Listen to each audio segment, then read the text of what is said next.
ये बात है सन 1858 की। झांसी का किला चारों ओर से घिर चुका था। अंग्रेज सेनापति ह्यू रोज ने अपनी तोपें किले की दीवार की ओर तान रखी थी। गोलों की घड़घड़ाहट से आसमान कांप रहा था और धुएं की परतों के बीच झांसी का आसमान धुंधला पड़ गया था। किले के भीतर रानी लक्ष्मीबाई अपने छोटे बेटे दामोदर राव को गोद में लिए युद्ध की रणनीति बना रही थी। उनके चारों ओर कुछ भरोसेमंद योद्धा थे, जिनमें एक नाम सबसे आगे था। महिला सेना दुर्गा दल की प्रमुख और साहसी वीरांगना झलकारी बाई।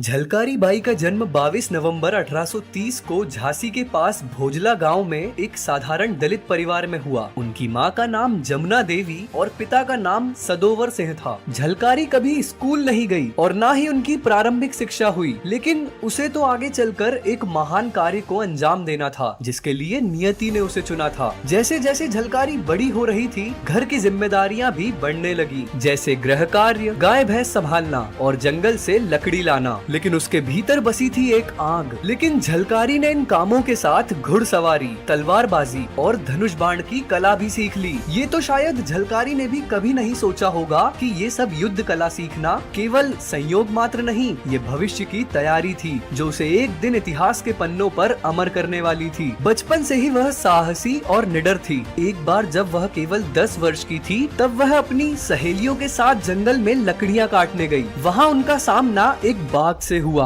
बाकी लड़कियां डर के मारे भाग खड़ी हुई, लेकिन झलकारी ने साहस के साथ बाघ का सामना किया और कुल्हाड़ी के एक ही वार से बाघ को मार गिराया। झलकारी की बहादुरी के किस्से आग की तरह फैलने लगे। एक बार जब डाकुओं ने गांव पर हमला कर दिया, तब झलकारी ने यहाँ पर भी अद्वितीय साहस का परिचय दिया और डाकुओं को गांव से खदेड़ दिया। दिन और समय बीतता गया और उनका विवाह हुआ। उनके पति का नाम पूरन कौरी था, जो झांसी की सेना में एक सैनिक था। पूरन कौरी ने उन्हें युद्ध कला में मार्गदर्शन दिया। झलकारी की कदकाठी और चेहरा झांसी की रानी लक्ष्मीबाई से मिलता जुलता था। अब इसे संयोग कहें या कुछ और। रानी लक्ष्मीबाई ने जब झलकारी को देखा तो वो स्वयं भी हैरान रह गईं। रानी ने उन्हें अपनी महिला सेना दुर्गा दल में शामिल किया और उन्हें युद्ध कला में निपुण करने का भरोसा दिया। धीरे धीरे झलकारी बाई रानी की विश्वसनीय सलाहकार बन गई। झलकारी बाई कोई साधारण सैनिक नहीं थी। दिन पर दिन उनका रण कौशल और युद्ध कौशल निखरता गया। वो एक रणनीतिकार थी। महिला सैनिकों को युद्ध कला सिखाना, रणनीति बनाना, मोर्चे पर निर्णय लेना, ये सब झलकारी ने ही किया। अंग्रेजों का के बारे में कहना था,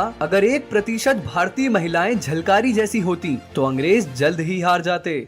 कई मौकों पर झलकारी बाई ने रानी लक्ष्मीबाई के भेष में भी युद्ध किया, लेकिन 1858 में झांसी के एक सेना नायक दुल्हे राव ने गद्दारी की और किले का एक संरक्षित द्वार ब्रिटिश सेना के लिए खोल दिया। एक तरफ ब्रिटिश सेना किले में दाखिल हो चुकी थी और दूसरी तरफ क्रांति मशाल जलाए रखने के लिए झांसी की रानी का सुरक्षित रहना जरूरी था। चारों तरफ अफरा तफरी मच गई। ऐसे में झलकारी बाई ने हिम्मत और सूझबूझ से काम लिया। झलकारी ने तलवार उठाते हुए कहा, रानी साहिबा, अंग्रेज अब दीवार के भीतर आ पहुँचे हैं। अगर आप बची तो झांसी की आत्मा जिंदा रहेगी। आपका सुरक्षित रहना ज्यादा जरूरी है। रानी ने दृढ़ स्वर में कहा, मैं भी पीछे हटने वाली नहीं हूँ झलकारी। तभी झलकारी ने झुककर कहा, लेकिन देश को आपकी जरूरत है, आप जाइए, झांसी की रक्षा मैं करूंगी। रानी ने कुछ पल उन्हें देखा। दोनों की आंखों में एक जैसी चमक थी। उस रात झलकारी ने रानी का वेश धारण किया। वही कवच, वही मुकुट, घोड़े पर सवार वही शैली। किले की दीवारों पर सैनिकों ने देखा,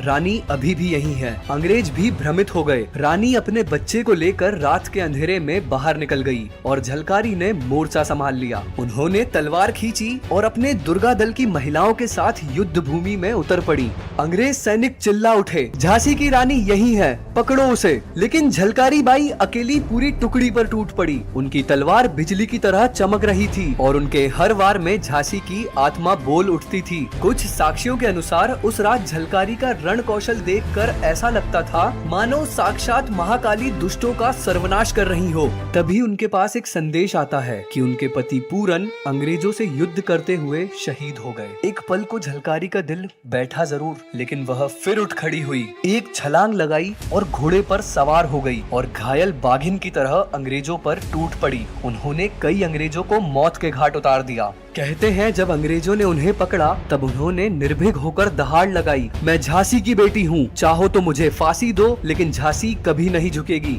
अंग्रेज भी भ्रम में ही रहे और वो भी उनको पहचान नहीं पाए कि यह झांसी की रानी नहीं है। कुछ कथाएं कहती हैं कि वही वीर गति को प्राप्त हुई, कुछ कहती हैं कि वे बाद में जीवित रहीं। पर एक बात तो तय है, रानी लक्ष्मीबाई की रक्षा और झांसी के गौरव को जीवित रखने में झलकारी बाई का नाम अमर हो गया। झलकारी बाई की मृत्यु का सही विवरण इतिहास में विवादित है। कई स्रोतों में 4 अप्रैल 1858 का नाम लिया जाता है, जब उन्होंने झांसी के लिए अपनी जान न्यौछावर कर दी, पर उनकी छवि बनी अमर वीरांगना की।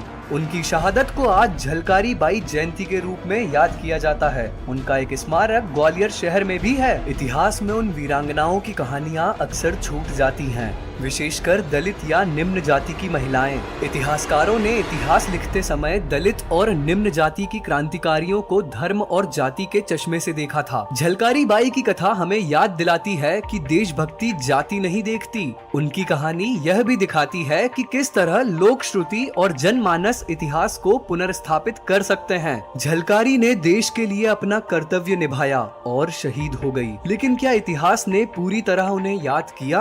और क्या हम भूल गए उन गुमनाम नायिकाओं को? सोचिए, अगर झलकारी ने वो चाल न चली होती तो क्या रानी की कहानी भी खत्म हो जाती? दोस्तों, यह कहानी थी झलकारी बाई की, वह गुमनाम नायिका जिसने असंभव को संभव किया। अगर आपको यह कहानी प्रेरणादायक लगी हो तो इसे लाइक और शेयर करें ताकि इतिहास की आवाजें दब ना सकें, और सब्सक्राइब करना न भूलें। जय हिंद।